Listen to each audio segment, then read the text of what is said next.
राधे राधे दोस्तों, स्वागत है आप सभी का आपके अपने चैनल सनातन धर्म पर।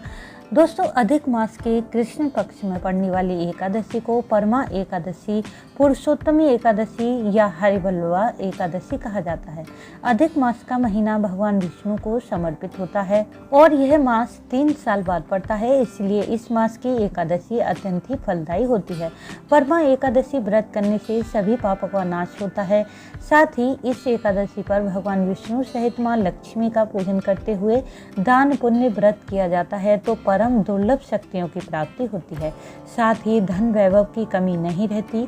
व्यक्ति सभी सुख भोगते हुए मृत्यु उपरांत वैकुंठ धाम में निवास करता है। तो दोस्तों, आज के वीडियो में मैं आपसे शेयर करने वाली हूँ कि अधिक मास की दूसरी एकादशी परमा एकादशी का व्रत कब धारण किया जाएगा, एकादशी तिथि कब शुरू होगी और कब समाप्त होगी, इस एकादशी का व्रत पारण का समय क्या रहेगा, परमा एकादशी पर श्री हरि का पूजन कैसे करें, साथ ही जानेंगे नारायण का पूजन करते हुए कौन सा विशेष उपाय करें जिससे बिना व्रत करे भी मन की कामना शीघ्र ही पूरी हो जाए। तो यह सभी बातें जानने के लिए वीडियो को पूरा देखें। वीडियो अच्छा लगे तो इसे लाइक जरूर करें, साथ ही वीडियो को शेयर करें। यदि आप चैनल पर पहली बार आए हैं तो चैनल को सब्सक्राइब करना ना भूलें, बेल बटन को भी प्रेस कर लें जिससे नई वीडियो का नोटिफिकेशन सबसे पहले आपको मिल जाए। दोस्तों, सबसे पहले जान लेते हैं परमा एकादशी व्रत कब है। परमा एकादशी का व्रत 12 अगस्त दिन शनिवार को रखा जाएगा। एकादशी तिथि शुरू होगी 11 अगस्त सुबह 5:06 पर और समाप्त होगी 12 अगस्त सुबह 6:31 पर।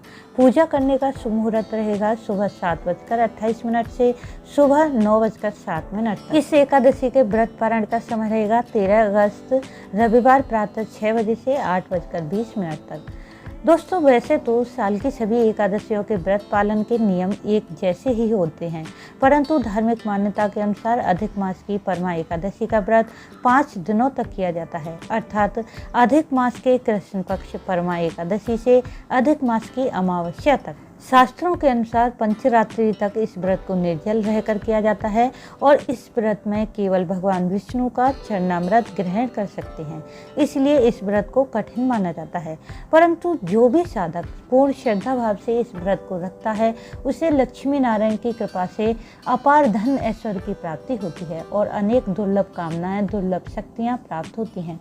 परंतु 5 दिनों तक निर्जल बिना अन्न जल के रहना बहुत ही कठिन है, क्योंकि हर किसी को स्वास्थ्य से संबंधित कुछ न कुछ परेशानियां होती हैं। इसलिए यदि आप 5 दिनों तक इस व्रत को नहीं कर पाते हैं तो केवल परमा एकादशी का व्रत भी रख सकते हैं। और क्योंकि प्रत्येक एकादशी व्रत का पालन भी 3 दिनों तक ही किया जाता है, दशमी एकादशी और द्वादशी तिथि तक, इसलिए आप इस एकादशी व्रत को धारण करें।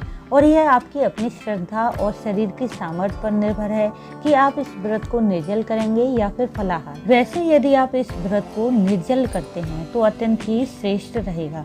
एकादशी तिथि के नियम आप जानते ही हैं कि दशमी तिथि को सूर्यास्त के बाद भोजन न करें, ब्रह्मचर्य का पालन करें। एकादशी पर घर में कोई भी सदस्य चावल, बैगन, मसूर की दाल न खाए। झूठ, क्रोध, निंदा और ईर्ष्या भाव से दूर रहें और एकादशी के दिन सुबह जल्दी उठकर स्नान आदि करें। स्वच्छ वस्त्र धारण करके पहले सूर्यदेव को अर्घ दें, तत्पश्चात भगवान विष्णु का पूजन करें। सबसे पहले शुद्ध घी का दिया प्रज्वलित करें, फिर हाथ में पुष्प जल लेकर परमा एकादशी व्रत का संकल्प कर लें। यदि आप 5 दिनों तक इस व्रत को करना चाहते हैं तो इसी समय पर इस एकादशी व्रत के 5 दिनों का संकल्प ले लें, और यदि सिर्फ एकादशी व्रत करना चाहते हैं तो परमा एकादशी व्रत का संकल्प करें। संकल्प के समय ही अपने मन की कामना भी बोलें। इसके बाद भगवान विष्णु का पंचामृत से दूध, दही, घी, शक्कर, शहद द्वारा अभिषेक करें। यदि पंचामृत उपलब्ध ना हो पाए तो केवल कच्चे दूध से भी आप अभिषेक कर सकते हैं। कच्चे दूध से अभिषेक करने से सभी आर्थिक समस्याएं दूर होती हैं और दाम्पत्य जीवन सुखी रहता है।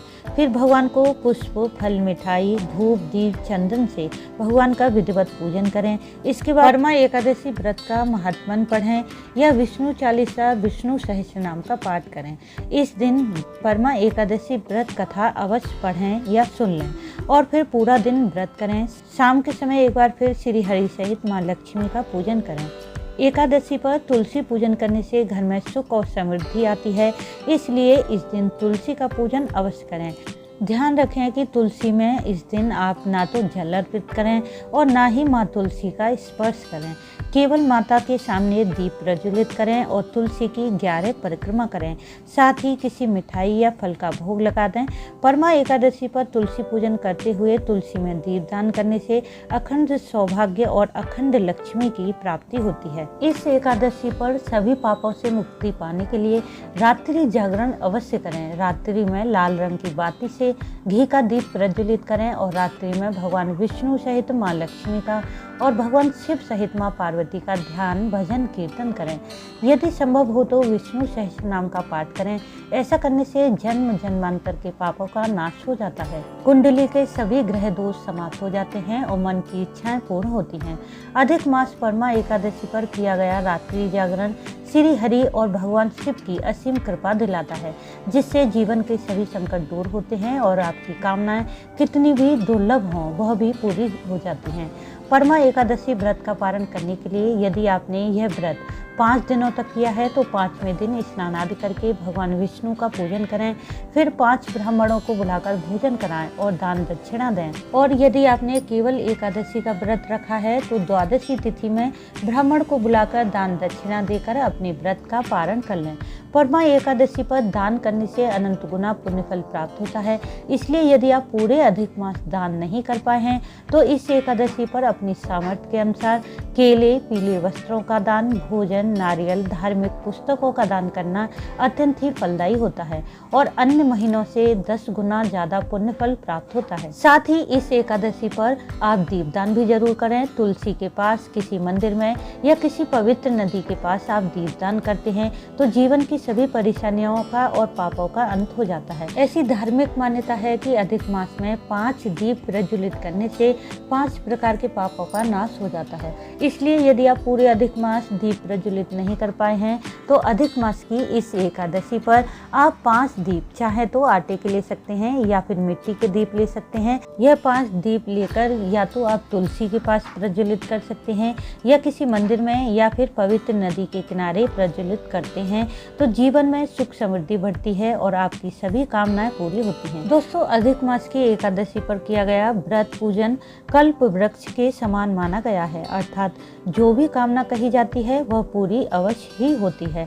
तो उम्मीद है कि आपको इस वीडियो से लाभ अवश्य होगा। वीडियो अच्छा लगा हो तो इसे लाइक करें, शेयर करें, साथ ही चैनल को सब्सक्राइब कर लें, बेल बटन को प्रेस कर दें जिससे नई वीडियो का नोटिफिकेशन सबसे पहले आपको मिल जाए। वीडियो अंत तक देखने के लिए आपका धन्यवाद।